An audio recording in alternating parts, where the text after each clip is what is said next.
Imaginez devoir choisir entre la femme que vous aimez et un enfant innocent qui vient de perdre ses parents.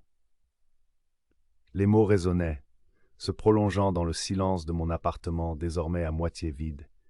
C'était l'ultimatum que m'avait donné mon ex-petite amie après que j'ai adopté ma sœur de 8 ans suite à la perte tragique de nos parents. La gestion du temps avait toujours été un défi pour moi, mais lorsque ma sœur est entrée dans ma vie, la balance a nettement penché en sa faveur.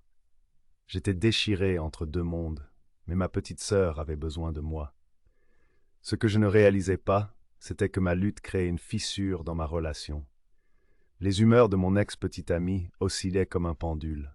Un jour, elle était la personne la plus gentille avec ma sœur, et le lendemain, elle devenait distante, frôlant la cruauté.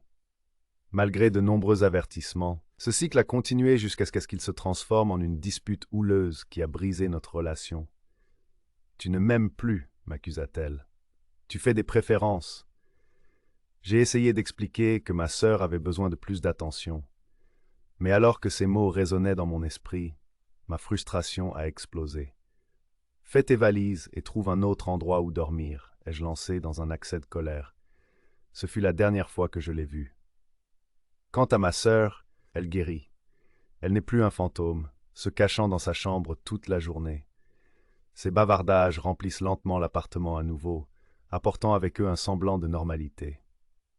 Certes, elle a encore ses moments de vulnérabilité, se réveillant en pleurant au milieu de la nuit, mais je suis là pour la réconforter. Nous partageons mon lit depuis que mon ex est parti. Sa thérapie l'aide, et elle retrouve son indépendance. 3 mois. C'est le temps qu'il a fallu pour que mon monde s'effondre puis se reconstruise lentement. Il n'y a pas de conte de fées dans cette histoire, juste la dure réalité de la vie.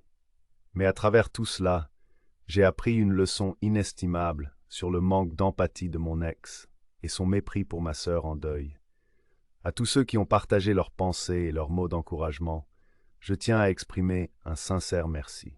C'est incroyable de voir comment des inconnus sur Internet peuvent devenir une source de force. Alors voici à la vie, avec tous ces rebondissements inattendus, et voici à ma petite sœur, mon nouveau rayon d'espoir au milieu du chaos.